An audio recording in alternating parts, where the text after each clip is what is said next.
আসসালামু আলাইকুম। আমরা সবাই অবগত আছি যে আজকে পিজিসিবির যে টেকনিক্যাল অ্যাটেন্ডেন্সের পরীক্ষাটা ছিল লিখিত, সেটা অনুষ্ঠিত হয়েছে। তো এই টেকনিক্যাল অ্যাটেন্ডেন্সে মোট 100 মার্কের কোশ্চেন ছিল। তার মধ্যে 20 মার্ক ছিল গণিত থেকে। গণিত থেকে মোট 4 টা প্রশ্ন ছিল, 5 মার্ক করে 20 মার্ক। তো আমরা এই 4 টা প্রশ্নের সমাধান দেখব আজকের ভিডিওতে। চলেন শুরু করা যাক। আমরা প্রথমে যে প্রশ্নটা দেখব সেটি হচ্ছে পিতা ও পুত্রের বয়সের গড় মাতা ও ওই পুত্রের গড় বয়স অপেক্ষা 2 বছর বেশি। কি বলছেন? পিতা ও পুত্রের বয়সের গড় মাতা ও ওই পুত্রের বয়সের গড় অপেক্ষা 2 বছর বেশি। এখানে আমাদেরকে গড় বলে নাই কত, কিন্তু একটার সাথে আরেকটা সম্পর্ক বলছে যে এই দুইজনের যে গড়, এই দুইজনের গড় তার থেকে 2 বছর বেশি। তাহলে পিতার বয়স যদি 58 বছর হয় তাহলে মাতার বয়স কত? তো যেহেতু রিটেন এক্সাম, সো আমাদেরকে কোনো শর্টকাট প্রসেসে করলে হবে না, আমাদেরকে ব্রড প্রসেসে অঙ্কটা করতে হবে। তাহলে চলেন আমরা শুরু করি অঙ্কটা। আমাদের অঙ্কটাতে আমরা প্রথমেই ধরে নিব যে কার বয়স কি। আমরা বীজগাণিতিক সমীকরণের মাধ্যমে সমাধান করব, সুতরাং আমরা ধরে নিব। তো আমরা প্রথমেই ধরি যে আমাদের পিতার বয়স পি। ধরে নিলাম যে পিতার বয়স, পিতার বয়স পি। এখানে লিখে দিবেন একটু ছোট করে যে ধরি, কারণ দেখেন রিটেনে কিন্তু সবকিছুর উপরে মার্ক থাকে। এমসিকিউ হলে তো আপনার অ্যান্সার মিললে হয়ে গেল, বাট রিটেনে আপনি কিভাবে লিখছেন, আপনি যদি জাস্ট একটা ইকুয়েশন লিখে সমাধান করে দেন চাইলে আপনার মার্ক কাটতে পারে। তো এগুলো আপনাকে ইন্ডিকেট করে দিতে হবে, আপনি যে কি সমান কি ধরছেন, এক্স ওয়াই জেড ধরতে পারেন, এক্স সমান পিতার বয়স নাকি ওয়াই সমান পিতার বয়স, এটা আপনাকে লিখে দিতে হবে। তাহলে পিতার বয়স পি, এবং আমরা ধরে নিলাম যে আমাদের যে পুত্র, সেই পুত্রের বয়স আমি ধরে নিলাম এস। ঠিক আছে। আর আমাদের যে মাতার বয়স আমরা ধরে নিলাম এম। আপনার ইচ্ছা, আপনি যে কোনো কিছু ধরতে পারেন। তাহলে দেখেন পিতা, পুত্র এবং মাতা প্রত্যেকটি কিন্তু আমরা ধরে নিয়েছি। এবার বলছে যে প্রশ্ন মতে পিতা ও পুত্রের যে বয়সের গড়, তাহলে আমরা এবার লিখি যে প্রশ্ন মতে পিতা ও পুত্রের বয়সের গড় কত। এটা হচ্ছে পিতার বয়স, এটা হচ্ছে পুত্রের বয়স, তাহলে এদের গড় কত হবে? P plus S divided by 2, এটা এদের গড়। এদের গড়টা কার থেকে 2 বছর বেশি? মাতা এবং ওই পুত্রের বয়সের থেকে 2 বছর বেশি। তাহলে মাতা এবং ওই পুত্রের গড় বয়স কত? m plus s divided by 2। এটা মাতা, এটা কি মাতার বয়স, এটা কি পুত্রের বয়স। তাহলে এই দুইটা যোগ করে 2 দ্বারা ভাগ করলে তো গড় হয়ে গেল। তাহলে এদের থেকে এটা 2 বেশি, তার মানে এখানে আমাকে 2 যোগ করতে হবে। এখানে অনেকেই ভুল করে, দুইটা এই পাশে যোগ করে দিবেন অনেকেই, বাট এটা করা যাবে না। দুইটা মূলত এই পাশে, কেননা এখানে কি বলছে দেখেন যে আমাদের যে পিতা ও পুত্রের গড় বয়স, এই যে এটা হচ্ছে আমাদের পিতা ও পুত্রের গড় বয়স, এইটা এই মাতা ও পুত্রের গড় বয়স থেকে 2 বেশি হইতে হবে। তাহলে মাতার সাথে 2 যোগ করলে তো আমি এই পিতার এটা পাচ্ছি, তার মানে দুইটা এখানে যোগ করতে হবে আমাকে। তাহলে এবার এটা আসেন আমরা সলভ করি। যে এখানে কি হবে? p by 2 plus s by 2 is equal to m by 2 plus s by 2 plus হচ্ছে 2। তাহলে দেখেন এখান থেকে আমরা বলতে পারি যে আমাদের এই অংশটুকু, এই যে s বাই 2 আর এই s বাই 2, এটা কিন্তু ভ্যানিশ হয়ে যাচ্ছে কারণ দুই পাশে s বাই 2 আছে। তাহলে এখান থেকে কি থাকছে দেখেন যে p by 2 is equal to আমাদের m বাই 2 প্লাস হচ্ছে 2। ওকে, তাহলে এতটুকু পেলাম। এখন দেখেন আমাদের এইখানে কিন্তু বয়স দিয়ে দেওয়া আছে। আমাদের যে পুত্রের বয়স, সরি পিতার বয়স, সেটা কিন্তু দিয়ে দেওয়া আছে। এই যে এখানে দেখেন পিতার বয়স দেওয়া আছে 58, আর পিতার বয়স এখানে কি পি, তাহলে পি এর জায়গায় কিন্তু আমরা মানটা বসিয়ে দিতে পারি। তাহলে এখান থেকে দেখেন আমরা যেটা বলতে পারি যে আমরা m বাই 2 রেখে দিলাম, যে m ডিভাইডেড বাই 2, এই 2টাকে এই পাশে পার করে দিলাম, তার মানে p বাই 2 মাইনাস হচ্ছে 2। তাহলে এরপরে আমাদের কি থাকতেছে? m by 2 is equal to p এর মান কত? এই যে পিতার বয়স 58 বছর বলে দিছে। তাহলে আমরা এখান থেকে 58 ভাগ হচ্ছে 2 মাইনাস হচ্ছে 2। তাহলে এবার আপনারা চাইলে এখানে লসাগু করতে পারেন। তাহলে এখানে কি থাকবে? 2, এখানে থাকবে 58 বিয়োগ 4।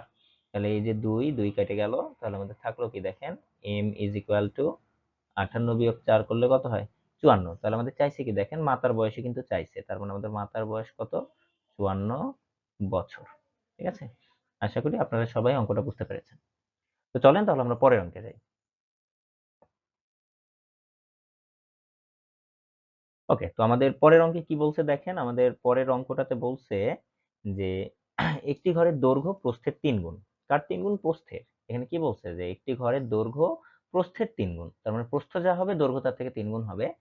প্রতি বর্গমিটার 7.50 টাকা দরে ঘরটির মেঝে কার্পেট দিয়ে ঢাকতে 11,002.50 টাকা খরচ হয়। 1102.50 টাকা খরচ হয়। ঘরটির দৈর্ঘ্য প্রস্থ কত?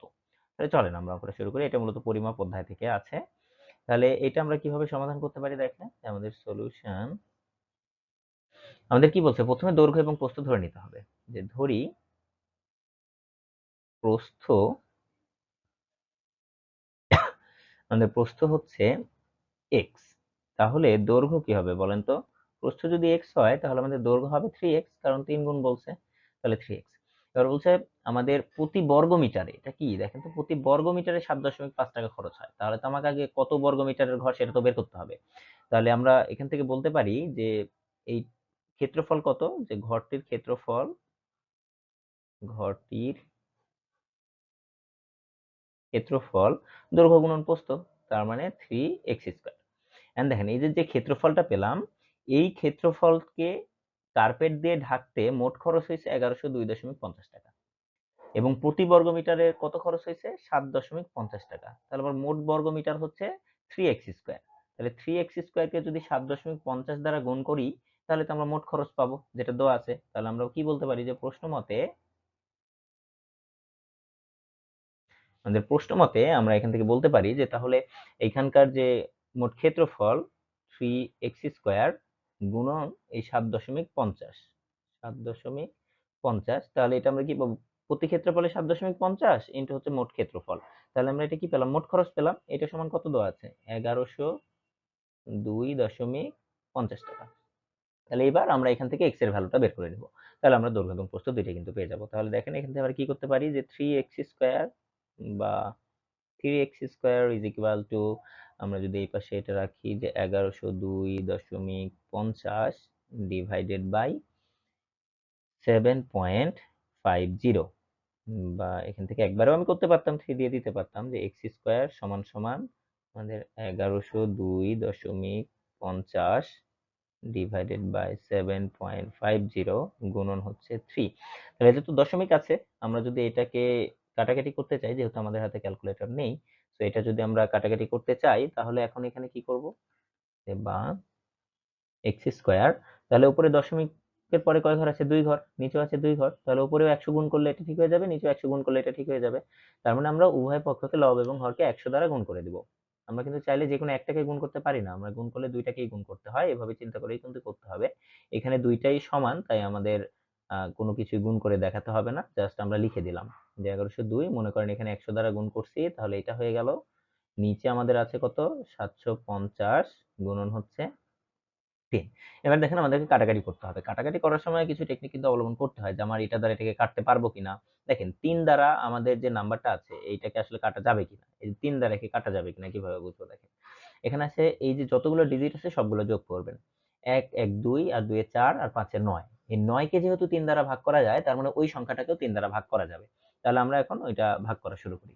দেখেন 3 দ্বারা যদি আমরা একে কেটে দিই তাহলে কত আসবে? যে এখানে 3 তিরিকে 9, এই যে 2 2 আর 0, তার মানে হচ্ছে 3 6 18, এখানে 2 25, তার মানে হচ্ছে 3 এখানে আছে 25, তাহলে 3 আসছে 24, আর এখানে থাকলো 1। আচ্ছা, আমরা মনে হয় কোনো মিস্টেক করলাম। ওকে, আমরা আবার ট্রাই করি, দেখি। 3 দ্বারা একে যদি কাটি তাহলে 3 তিরিকে 9, এখানে থাকলো 2, তাহলে এখানে থাকতেছে 20, এই 3, আর এখানে থাকতেছে হচ্ছে 2 0 20, তাহলে 3 6 18, এখানে থাকলো 2 2 আর 2 হচ্ছে 22, এই জায়গা থেকে মিস্টেক করছি আসলে, 2 আর 2 হচ্ছে 22, তাহলে 22 এর মধ্যে কয়বার যাবে? 3 7 21, 21 আরো থাকলো 1, তাহলে এখানে হলো 15, 3 5 15, আর এই হচ্ছে 0। তাহলে এইটা আসলো। এবার আসেন তাহলে দেখেন তো আমরা এই শূন্যটা আর এই শূন্য কেটে দিতে পারি না? এখান থেকে এই শূন্য এই শূন্য আমরা কেটে দিলাম, থাকলো কত? 75, উপরে থাকলো 36 7 5। এখন চাইলে আমরা 75 দ্বারাও ভাগ করতে পারি, বাট যদি কারো কাছে কঠিন মনে হয় সেক্ষেত্রে আমরা ভেঙে ভেঙেও করতে পারি, যে এখানে 5 দ্বারা ভাগ করবো, এখানে 5 দ্বারা ভাগ করবো, এভাবেও করতে পারি। তাহলে এখানে 75 কে যদি আমরা 5 দ্বারা ভাগ করি তাহলে কত আসবে? যে 1 এবং 5 15, 5 15 75। তাহলে একে আমরা এখন 5 দ্বারা ভাগ করতে পারি, কত আসবে? 5 7 35, 1 আর 17, তার মানে 3 5 15, 2 25, এই হচ্ছে 5। তাহলে আসলে হচ্ছে 735। তাহলে এই 15 দ্বারা এবার 735 কে আমাকে কাটতে হবে। তাহলে আবারও আপনি এটাকে 5 দ্বারা কাটেন, তাহলে কত আসবে? 3। আপনি এটাকে 5 দ্বারা কাটেন, তাহলে কত আসবে? যে 5 দ্বারা কাটছি, তাহলে 5 একে 5, তার মানে 1, আর তাহলে এইখানে থাকলো হচ্ছে 2, এই 23, তার মানে 4 5 20, 3 35, 5 7 35, তাহলে 47। তাহলে এবার দেখেন যে আমাদের এটাকে এখন 3 দ্বারা কাটা যায় কিনা। কিভাবে বুঝবো বললাম, এই যে 7 আর 1 8, 8 4 হচ্ছে 12, তার মানে 12 কে 3 দ্বারা কাটা যায়, তার মানে একেও 3 দ্বারা কাটা যাবে।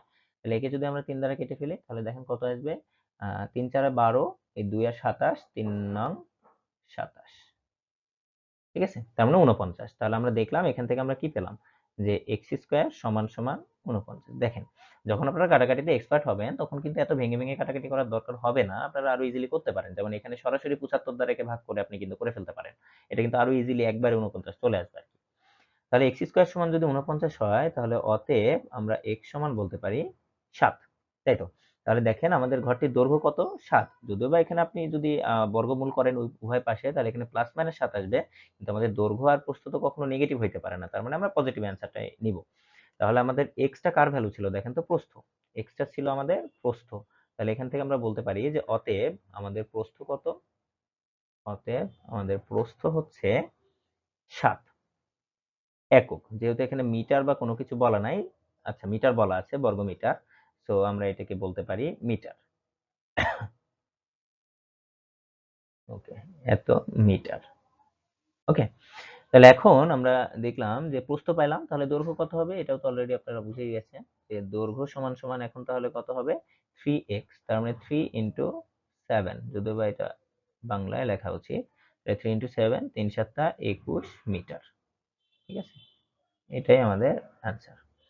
ওকে, আশা করি অঙ্কটা বুঝতে পারছি আমরা। একটু বড় ছিল, বাট আপনি যখন করবেন তখন এত সময় লাগবে না, আমি বুঝাচ্ছি নরমালি তাই বেশি সময় লাগছে। তাহলে চলেন আমরা পরের অঙ্কে চলে যাই।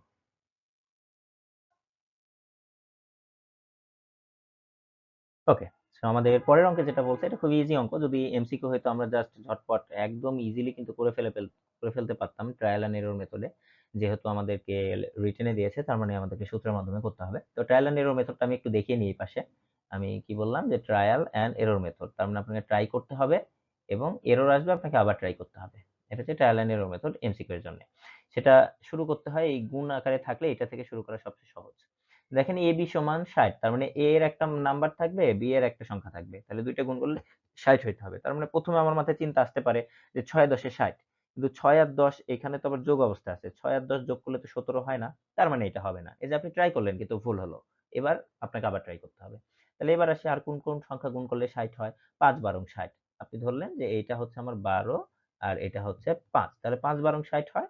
আবার এখানে দেখেন 12 যোগ 5 করলে 17 হয়, তার মানে মিলে গেছে, অর্থাৎ এ এর মান 12 এবং বি এর মান হচ্ছে 5, অথবা ভাইস ভার্সা, আপনি উল্টাটাও করতে পারেন।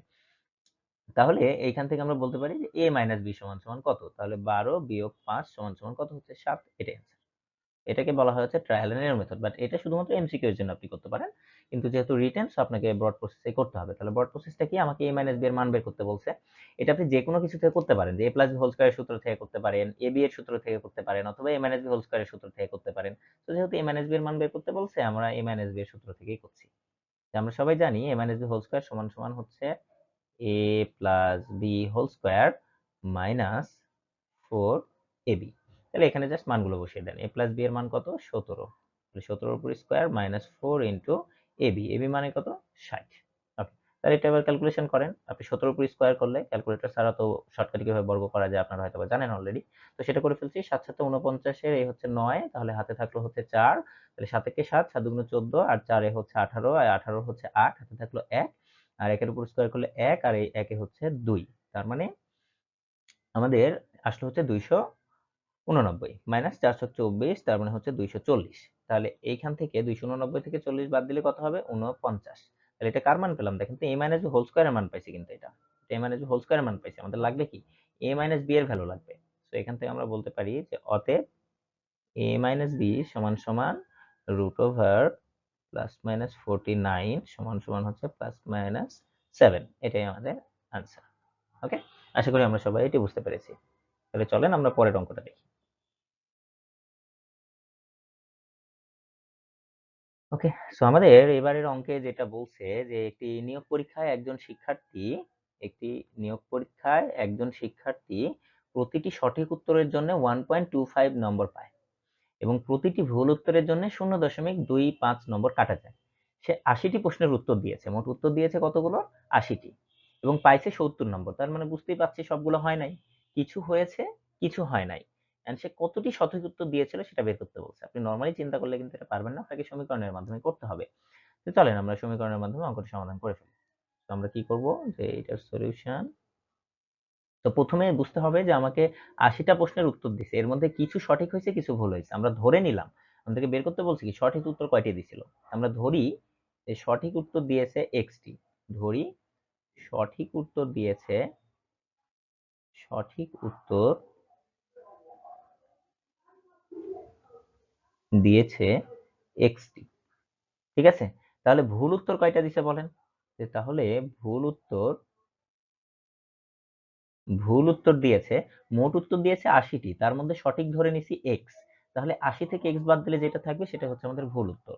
তার মানে ভুল উত্তর দিয়েছে 80 বিয়োগ এক্সটি, এটা হচ্ছে তার ভুল উত্তর। তাহলে সঠিক উত্তর কয়টা দিছে পাইছি, ভুল উত্তর কয়টা দিছে পাইছি, এবং এই পরীক্ষাতে সে কত নাম্বার পাইছে সেটাও পাইছি। দেখেন সঠিক উত্তরগুলোর জন্য সে 1.25 নম্বর পাইছে, আর ভুল উত্তরের জন্য সে 0.25 নাম্বার তার কাটা গেছে। তাহলে এইটার যোগ বিয়োগ করলেই তো আমরা টোটাল নম্বর পেয়ে যাচ্ছি। তাহলে মানে আমরা কি বলতে পারি, যে প্রশ্ন মতে আমরা বলতে পারি যে সঠিক উত্তর কয়টা ছিল, এক্সটি। তাহলে এক্স, এটার জন্য নাম্বার প্রত্যেকটার জন্য কতগুলো, 1.25। তাহলে প্রতিটার জন্য নাম্বার 1.25 যোগ করলাম, তাহলে মোট প্রাপ্ত নম্বর পেলাম। এখন মোট প্রাপ্ত নম্বর থেকে কয়টা নাম্বার কাটা গেছে সেটা বিয়োগ করলেই তো আমরা কত পাবো, 70 পাবো। তাহলে এখান থেকে বিয়োগ করবো যে কয়টা কাটা গেছে, আর ভুল দিছে কয়টা, 80 বিয়োগ এক্স। তাহলে 80 বিয়োগ এক্স, এইটার সাথে গুণ করবো কত, যে কত করে কাটা যাচ্ছে ভুলের জন্য, 0.25। তাহলে সমান সমান কত হবে, 70। প্রশ্নে তো সেটাই বলছে, মোট 70 নম্বর পাইছে, তাহলে এটা সমান 70 হওয়া লাগবে। তাহলে এইটাকে সলভ করলেই আপনারা আমরা কাঙ্ক্ষিত অ্যান্সারটা পেয়ে যাবো, এক্স এর মান পাবো। আর এক্সটা কি, আমাদের সঠিক উত্তর দেওয়ার পরিমাণ। তাহলে এখান থেকে সমাধান করেন এটা, যে আমরা বলতে পারি 1.25x, 1.25x এখানে মাইনাস 80-র সাথে যদি 0.25 গুণ করি তাহলে কত হবে, 4/1 হয়ে যাবে, তার মানে হচ্ছে 20। এখানে মাইনাসে মাইনাসে প্লাস, এখানে কত হবে, 0.25x ইজ ইকুয়াল টু 70। তাহলে এটা যদি আমরা সমাধান করি 1.25x আর 0.25, এখানে একটা 5 হবে, 0.25 তাহলে কত হবে, 1.5x, 1.5x মাইনাসটা ওই পাশে গেলে যোগ হয়ে যাবে, তার মানে 70 যোগ 20 সমান সমান কত, 90। ওকে, তাহলে এখান থেকে আমাকে x এর ভ্যালুটা বের করতে হবে। তো x সমান সমান 90 ডিভাইডেড বাই 1.5। তাহলে 1.5 কে তো আমি কাটাকাটি ভাবে করতে পারি না, তাহলে 1.5 কে 15 করে নিলাম, দশমিকের পরে কয় ঘর ছিল, একটা, তার মানে এর সাথে আমার এখন কত গুণ করতে হবে, 10 গুণ করতে হবে আমাকে, তাই না। 1.5 ছিল, তাহলে 1.5 এর সাথে 10 গুণ করে তো আমি 15 হলো। তাহলে আমি চাইলেই তো নিচে শুধু 10 গুণ করতে পারি না, আমাকে উপরেও 10টা গুণ করতে হবে। মানে বিষয়টা এরকম, হয়তো এখানে কনফিউশন কাজ করতে পারে আপনাদের। দেখেন বিষয়টা হচ্ছে এরকম, আমাদের এখানে ছিল কত, 1.5, ঠিক আছে, ছিল এখানে 1.5। তাহলে এই যে 1.5, এখন আমি চাচ্ছি একে 15 বানাবো, তাহলে এর সাথে 10 গুণ করতে হবে। চাইলে তো শুধু এর সাথে করতে পারি না, এর সাথেও করতে হবে। তাহলে এই যে 10, এই 10-এ এখানে 15 হয়ে যাবে আর কি। তাহলে উপরে থাকবে হচ্ছে 90 গুণন 10, নিচে আসবে হচ্ছে 15। তাহলে এবার আপনি চাইলে কিন্তু কাটাকাটি করতে পারেন, যে এখানে 5 দ্বারা কাটলে 2, এখানে 5 দ্বারা কাটলে 3, এই 3 দ্বারা একে কাটলে 30, 30 দুগুণ কত, এই হচ্ছে 60।